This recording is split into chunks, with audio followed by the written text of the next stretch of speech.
and welcome to my channel. This video is about what we do when carrying a pillion, and we're going to cover some things which are legal and some things which are advisable.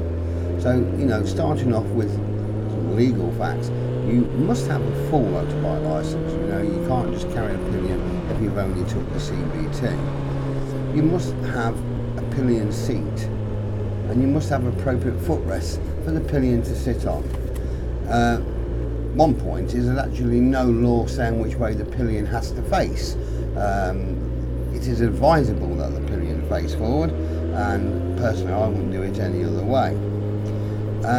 Also make sure you've got the appropriate insurance. Some insurance policies will not cover you for carrying a pillion, so do make sure you are covered for that. So full licence, seat and footrest and insurance, they are sort of legal requirements. It's worth checking the pressures of your bike tyres. With the extra weight on the bike, some bikes you do need to adjust the tyre pressures. Check in your handbook. Likewise with suspension, you might need to adjust the suspension to cope with the extra weight. Always check your lights as well. If you're riding at night and you've got a pillion, it's no good if your headlights are shooting up in the sky, plain spotting. Also check your mirrors. You can just adjust your mirrors so you can still make sure you can see good view behind you.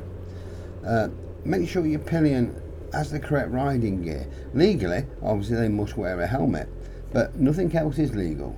You do see people riding along and the pillion's got a pair of shorts on. It's absolutely crazy. Don't do it. You are responsible for your pillion safety. Make sure they're safe. So make sure they've got boots and gloves and jackets, so they've got some protective gear to wear when they're riding on the bike.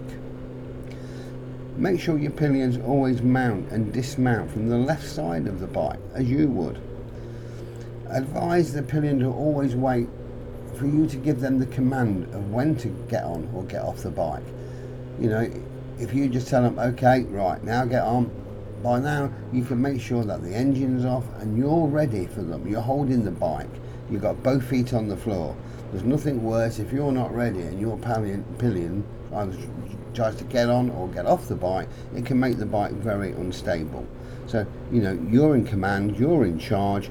You let your pillion know when to get on and when to get off the bike. Make sure your pillion is comfortable with you when you're leaning through the bends.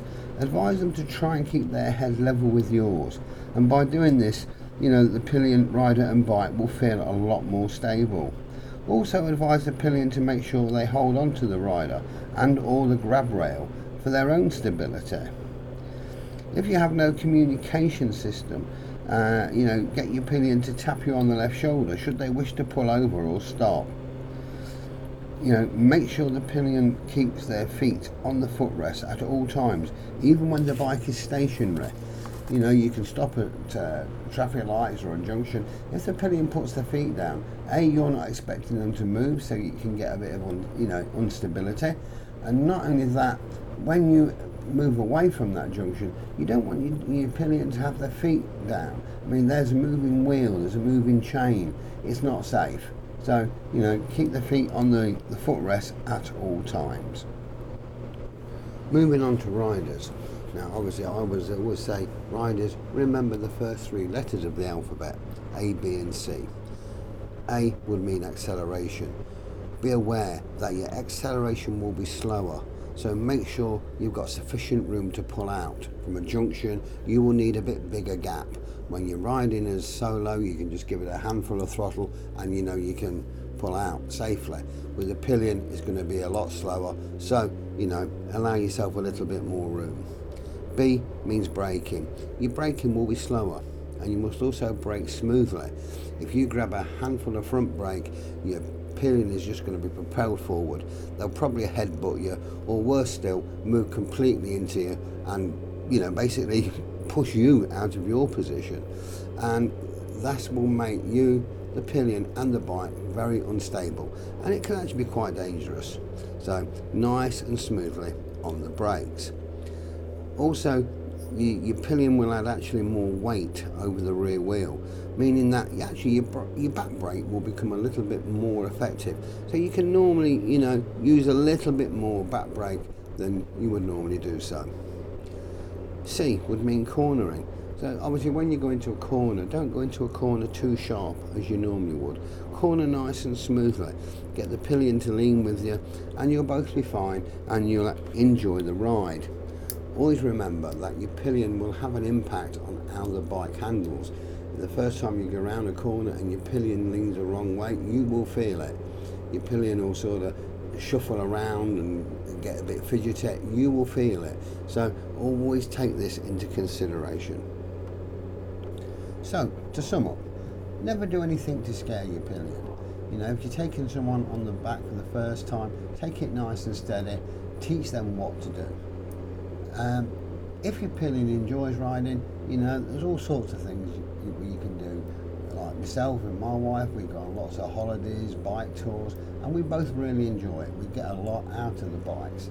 Many friends of mine over the years have scared their partners and their wives, and they now refuse to go on the back of the bike, which then restricts the amount of time they can go out for a ride. So it's just not worth it. Get used to your pillion on the back and just enjoy it. It opens up a whole new world and it's just great fun. Well, I hope you find there's some interest in this video. If you like it, please tick the like button, maybe subscribe to my channel and leave any comments below. So that's all for now. Thank you for watching and ride safe. Bye bye.